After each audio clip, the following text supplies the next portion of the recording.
Hello everyone, welcome back to my channel. চলে আসলাম সোনা কথা, সবাইকে সুস্বাগতম। আজকে যে ঘটনাটা তোমাদের সাথে শেয়ার করব, ঘটনাটা খুবই ভয়ঙ্কর। আজকের ঘটনাটা আমি সবাইকে বলবো মনোযোগ সহকারে শোনো, একটা করে লাইক করে দাও।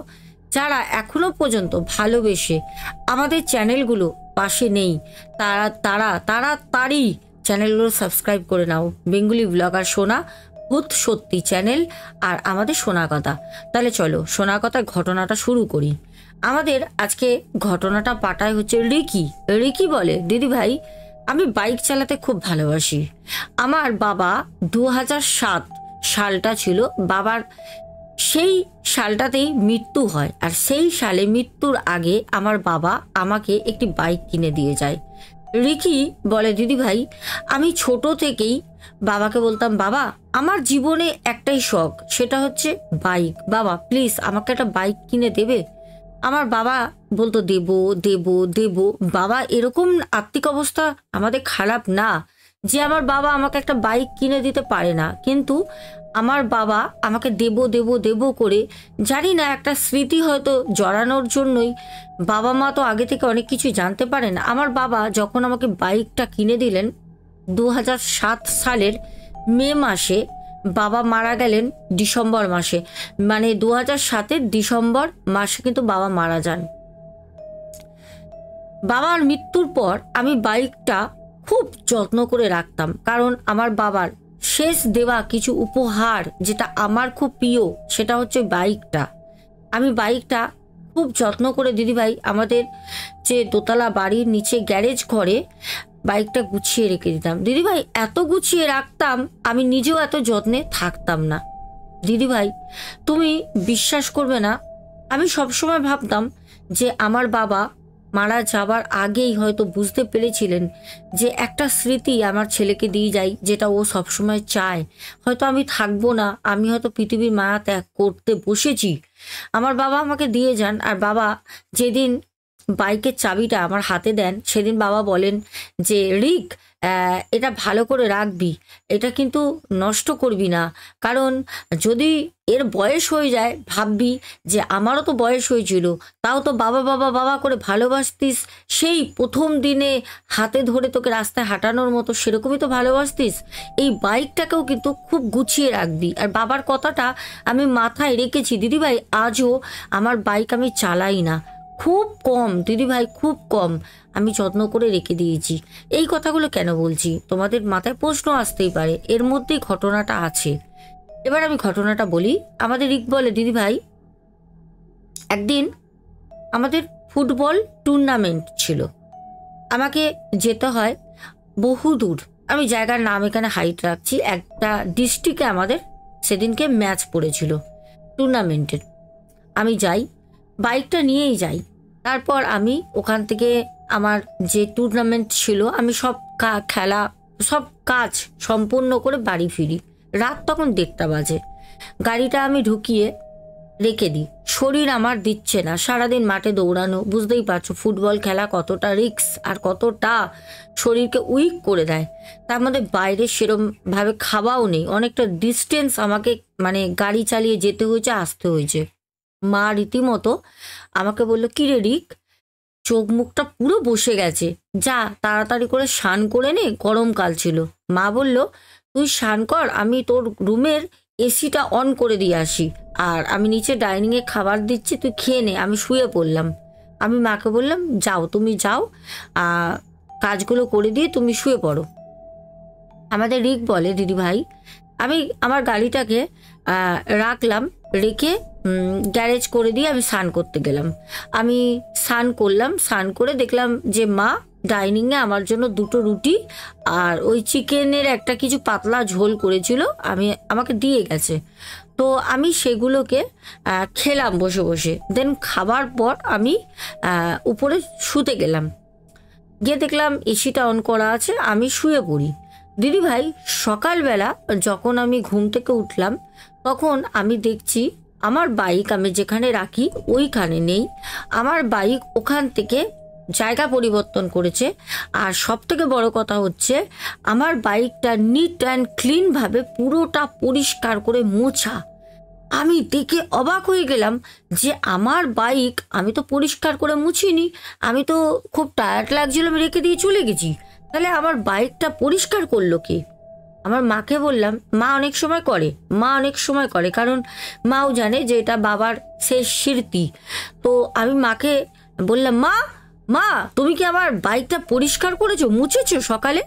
আমাকে মা বলল যে না তো, আমি তো গ্যারেজ ঘর খুলিনি রে। কেন, কি হয়েছে? সেটা হচ্ছে প্রথম একটা অদ্ভুত ঘটনা। আমি তখন মাকে বললাম, মা দেখো মা, তোমার সামনে কালকে আমি গ্যারেজ করেছি বাইক দিয়ে, আমি তো চলে গেছি স্নান করে, খেয়ে শুয়ে পড়েছি, শরীর খুব টায়ার্ড ছিল মা, তাও তো গ্যারেজের লকটা তুমি করেছো। তখন মা বলে যে হ্যাঁ। আমি বললাম, মা তুমি দেখো মা, গাড়িতে তুমি দেখো ধুলো নেই, গাড়ির যে বডি হয় বডিতে হাত ঘষে আমাদের রিক তার মাকে দেখাচ্ছে, এত রাস্তা যাওয়া, এতটা রাস্তা আসা, গাড়িতে ধুলো পড়বে না, এটা কি হতে পারে? একটু ধুলো নেই, না আছে সিটে, না আছে গাড়ির কোনো বডিতে। তো রিকের মা তখন বলল যে সত্যি তো, এটা কি করে সম্ভব রিক? যাকে যা আছে আছে, চল উপরে চল, তোকে একটা কথা বলবো। রিকের মা রিককে নিয়ে যখন উপরে যায়, রিক বাইরে বেরোবে, তো গাড়ি নিয়ে না, ও এমনি বেরোবে। রিকের মা তখন বলল, দেখ বাবা, এসব কথা কাউকে বলিস না, কারণ বিষয়টা তুই বুঝতে পারছিস, তোর বাবার এটা শেষ দোয়া জিনিস, তো একটা স্মৃতি আছে, হতে পারে তোর বাবা এসেই গাড়িটা পরিষ্কার করে দিয়ে গেছে। কারণ সত্যি কথা বলতে রিকের বাবারও জীবনে খুব শখ ছিল বাইকের। যাক, ভালো কথা। এবার ঘটনাটা ঘটলো, সেটা হচ্ছে আমাদের রিক বলে, দিদি ভাই আমি বাইরে বেরিয়ে যাই। এবার আমার মা আমাকে, এরকম প্রায় হতে শুরু হলো, প্রায় গাড়ি মোছা, এক জায়গায় রাখলে আর এক জায়গায় গাড়ি চলে যেত, মানে এই জিনিসটা আমাদের রিক ভাই নোটিস করতে থাকে। কিন্তু মাকে যখনই বলতো, মা তখন বলতো, দেখ এইসব কথা তুই বাইরে বলবি না, যা হচ্ছে হোক, বাড়ির চার দেয়ালের মধ্যেই রাখবি, হয়তো বাবার আত্মা হয়তো আশেপাশে রয়েছে, সেই এগুলো করছে, পরিষ্কার করে দেয়। তো রিক বলতো, দেখো মা, তুমি যে কথাটা বলো আমি কোনোভাবেই কথাটাকে মেলাতে পারি না, তুমি অ্যাকচুয়ালি কি বলতে চাও? বাবা এসে বাবার আত্মা পরিষ্কার করে দিচ্ছে, বাবার আত্মা কি এক জায়গা থেকে আর এক জায়গায় সরিয়ে রাখছে গাড়ি? তুমি কি বলতে চাইছো? তখন রিকের মা রিককে বলতো, আরে বাবা, নালে পরে গাড়িটা কে পরিষ্কার করবে? তুই করিসনি, আমি করিনি, নিশ্চয়ই বাবার আত্মা বাবা এসে করে দিয়ে গেছে। রিক বলতো, কি বলছো, কি তুমি কি বলছো? তোমার মাথা ঠিক আছে? তুমি কি বলছো? বাবার আত্মা, বাবা মারা গেছে, বাবার আত্মা এসে পরিষ্কার করে দিয়ে যাচ্ছে, আর বাবার আত্মার মুক্তি হয়নি, বাবা এখনো আমাদের আশেপাশে রয়েছে। মানে এই রকম রিক সেই জিনিসটা পছন্দ করতো না। রিক তার বাবাকে পছন্দ করতো, কিন্তু রিক এটা জানে যে মৃত্যুর পর তারা কিন্তু এই মর্তে বাস করার মতো না, তাদের একটা আলাদা জগৎ থাকে, সেখানে তাদের যেতে হয়। রিক তখন তার মাকে বলে, এই নিয়ে দুজনের মধ্যে কথা কাটাকাটি হয়। রিক অ্যাকচুয়ালি বিষয়টা বুঝতে পারছিল না, জানতে চাইছে অ্যাকচুয়ালি বিষয়টা কি, মা বলতে কি চাইছে। রিকের মাথাটা প্রচণ্ড পরিমাণে মানে রাগে ক্ষোভে ভেঙে পড়ে। রিক বাড়ি থেকে বেরিয়ে যায় বাইকটাকে নিয়ে। রিক বাইকটা নিয়ে যখন বেরোয়, রিক এক জায়গায় বাইকটা রেখে একটা চায়ের দোকানে ওই ডিম টোস্ট আর চা খায়। সকালবেলা কিছু খায়নি, খায়। খাবার পর রিকের একটি বন্ধুর সাথে দেখা হয়। রিক আমাকে বলে, দিদি ভাই, আমার বন্ধুটা আমাকে বলল যে রিক চল বাইকে করে একটুখানি লং ড্রাইভে ভাই ঘুরতে যাই, তোর মন মেজাজ মনে হয় ভালো নেই। তো রিক বলে, দিদি ভাই, প্রথম জীবনে সেদিন মুখে লাগিয়েছিলাম একটা বিয়ার আমার বন্ধুর জন্য, আর মায়ের আমি কথা কিছু বুঝতে পারছিলাম না, আমার মাথা না খারাপ হয়ে যাচ্ছিল। বাবাকে এত ভালোভাবে শ্রাদ্ধ শান্তি কাজ করার পর বাবার আত্মা নাকি এসে গাড়ি পরিষ্কার করছে। মায়ের এগুলো কি কথা? আমার মায়ের উপর প্রচণ্ড মাথা গরম হয়। আমি সেদিন বিয়ার খাই, খেয়ে বাড়ি আসি, গাড়ির আমার না তেল শেষ হয়ে যায়, আমার মাথায় ছিল না।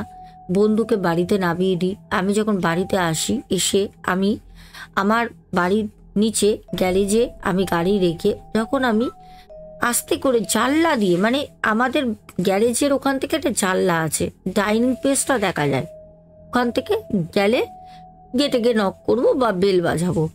আমি যখন গ্যারেজে গাড়িটা রেখে যখন আমি ঘরের দিকে যাচ্ছি, জানলাটা খোলা, মা দেখি ডাইনিংয়ে বসে, কেউ নেই সামনে, একা একা হাসছে আর হাত তালি দিয়ে দিয়ে কিছু একটা বলছে। আমি বুঝতে পারছি না, কারণ সাদা কাজটা মানে জানলাটা খোলা বলতে কাজটা পর্দাটা ভিতর দিয়ে খোলা, জানলাটা বন্ধ। আমি কাচের দ্বারাই দেখতে পাচ্ছি মা হাত তালি দিচ্ছে, হাসছে, যেন ছোট বাচ্চারা খুব আনন্দ হলে করে। আমি বললাম কি হলো, কেউ তো নেই। আমি ওখানে থমকে দাঁড়িয়ে পড়লাম। ভালো করে যেটুনি জানলার কাচ মানে দিয়ে সবই দেখা যাচ্ছে, ভিতরে পর্দা দেওয়া নেই। আমি দাঁড়িয়ে দেখলাম কেউ নেই, যতদূর দেখতে পাচ্ছি কেউ নেই, কিন্তু মা সামনের যে খালি চেয়ার ওই দিকে তাকিয়েই কিন্তু হাততালি দিচ্ছে, কথা বলছে, হাসছে, আবার লজ্জাও পাচ্ছে। এমন কিছু কথা হচ্ছে, লজ্জা পাচ্ছে। আমি মানে ওই জিনিসটা দেখে না আমার খুব রাগ হয়ে আমি গিয়ে গেটের মধ্যে নক করতে শুরু করলাম। বেল আছে, ডোর বেল না বাজিয়ে আমি জোরে জোরে গেটে মারতে শুরু করলাম। ভিতর থেকে কিছুক্ষণ পর মা বলল, কে রে বাবু এলি? আমি কোনো শব্দ দিলাম না। মা এসে গেটটা খুলে বলল, কিরে বাজে ছেলে, কথা কানে যায় না? হ্যাঁ, রাগ করে সারাদিন বাইরে রইলি, কোথায় গেছিলিস? ইস, তোর মুখ থেকে কিরম গন্ধ বেরোচ্ছে, এ ভগবান, তুই কি ড্রিঙ্ক করে এসছিস? আমি বললাম মা, ঢুকেই হাতে হেলমেট। মাকে বললাম, মা সত্যি করে বলো তুমি কার সাথে কথা বলছিলে? মা বলছে, কার সাথে কথা বলবো? তো করছে, তোতলাচ্ছে। আমি বলছি, মা সত্যি করে বলো তুমি কার সাথে কথা বলছিলে? আমি সব দেখেছি মা। আমার মা আমাকে বললো, যা ফ্রেশ হয়ে আয়, খা, আমি বলছি যা কার সাথে বলছিলাম না বলছিলাম। তো ঘরে কেউ আছে দেখ তো। কেউ নেই ঘরে, আমি কার সাথে কথা বলবো? আমি বলছি, মা আমাকে সত্যি কথা বলো মা, আমার মাথা গরম হচ্ছে। মা আমাকে বললো, তুই স্নানটা করে ঠান্ডা হয়ে আয়, আজকে তোকে সব বলবো। আমি স্নান করে কোনো রকমে তাড়াতাড়ি যখন ডাইনিংয়ে আসলাম, আমাকে মা তখন যা বলল। মা বলে, জানিস তো রিক, আমি না তোকে বলছিলাম যে গাড়ি তোর বাবা পরিষ্কার করে দেয়, মুছে দেয়, তোর বাবার আত্মা এই বাড়িতে আছে রিক। আমি বলছি, কি বলছো, কি পাগল হয়ে গেছো? তখন মা বলছে, হ্যাঁ বাবা, তোর বাবার আত্মা আমাদের সাথেই আছে, তোর বাবা আমাদের ছেড়ে যায়নি। আর এইটা আমি টের পেয়েছি গত 7 মাস আগে। আমি বললাম, তুমি কি করে বুঝলে মা? আমি না তখন জানি না কেন মনটা যেন কেঁদে উঠলো।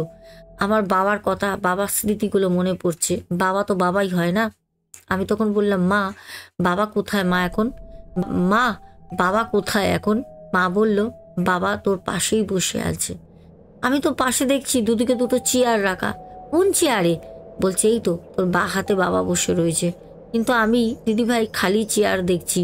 আমি ভাবছি যেরকম মুভিতে দেখি, হিন্দি বাংলা মুভিতে, আমার মা কি ঠিক সেরকম মুভি দেখে কি একা একা থাকে? মাথায় কি কোনো প্রেশার পড়লো? মা কি মেন্টালি পেশেন্ট হয়ে যাচ্ছে?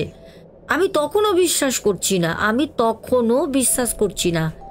আমি বলছি, মা তুমি কালকে আমার সাথে ডাক্তারখানায় যাবে, তুমি পাগল হয়ে যাচ্ছ মা, তোমার কিছু হলে আমায় কে দেখবে? আমাকে আমার মা বলল, দাঁড়া আমি তোকে বোঝাচ্ছি। আমার মা তখন ওই চেয়ারের দিকে তাকিয়ে বলল, এই রিকের বাবা, ছেলে তোমাকে বিশ্বাস করছে না, তুমি আছো, তুমি ওকে বোঝাও, তুমি আছো।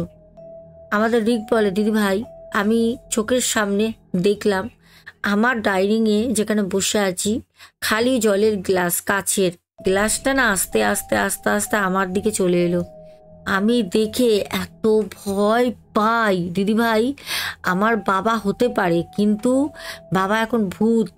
আমি ভূতে প্রচণ্ড ভয় পাই। আমি ভয়তে মায়ের কাছে গিয়ে মাকে ধরে, মাকে দাঁড়িয়ে রয়েছে, ও মা, মা আমার ভয় লাগছে। তখন মা উঠে বলছে, পাগল ছেলে, বাবা বেঁচে থাকলে যেরকম ছিল, বাবার মৃত্যুর পরও বাবা রয়েছে, ভয় পাচ্ছিস কেন? আমি বললাম, না আমার ভয় লাগছে। আমি সারা রাত দিদিভাই, রিক বলে, আমি ঘুমাতে পারিনি সারা রাত। চুপ করে এসি চালিয়ে গরমের মধ্যে আমি ব্ল্যাঙ্কেট পাতলা মুড়ি দিয়ে আমি চুপ করে শুয়ে রয়েছি, মুখ আমি দেখাতে পারছি না। আমার যে কি ভয় লাগছে।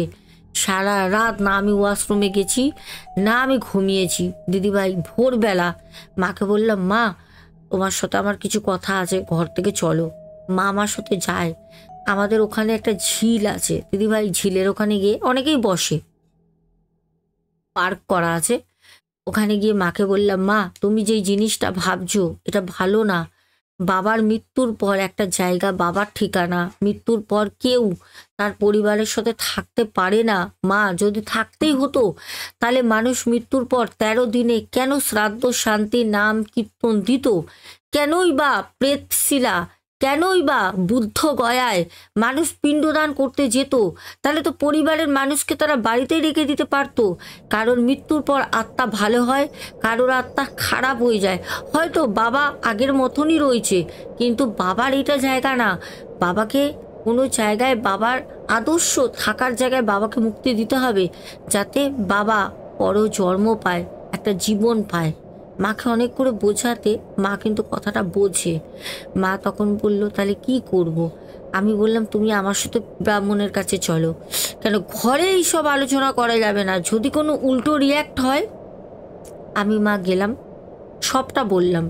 তান্ত্রিক শুনলো, তান্ত্রিককেও জানাই আমাদের ওখানে তান্ত্রিকের কাছে, মানে যদি কোনো খারাপ হয়, অথবা আমরা কিন্তু গিয়ে ব্রাহ্মণ মশাইয়ের সাথে কথা বলি। ব্রাহ্মণ মশাই বলল, তোরা বাড়িতে আবারও একবার বাবার কাজটা ভালো করে কর, যদি তারপরেও না মুক্তি হয় তাহলে বুদ্ধ গয়ায় গিয়ে বাবার পিণ্ডদান করায়।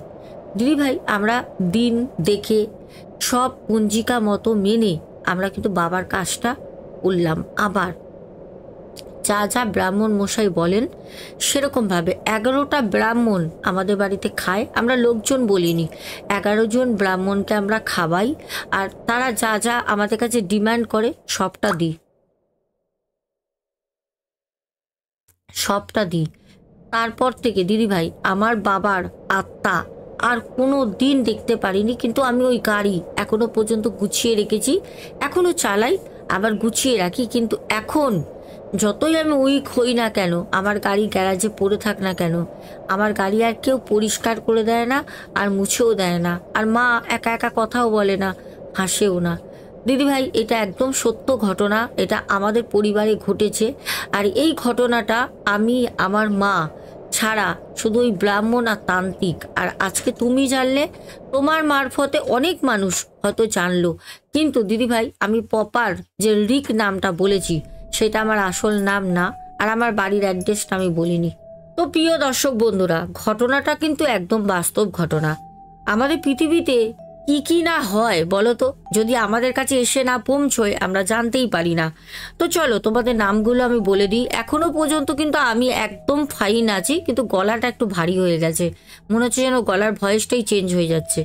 আচ্ছা, প্রথম কমেন্ট করে নেহা মাইতি, তারপর বনানী কর্মকার দিদিভাই, টুকু সাবারবাল, রাজা মল্লিক, পাপ্পু দে, হোয়াইট কিং, বনু, নেহা মাইতি, রামকৃষ্ণ কর্মকার, জলি হাজরা, তারপরে সঞ্চিতা দাস, অ্যাঞ্জেলিনা সোরেন, তাপসী, শুভদেব পাঞ্চাল, পিঙ্কি সাহা, নৌমান ভাই, রিনা চক্রবর্তী, তানিয়া অধিকারী, বনানী কর্মকার দিদিভাই।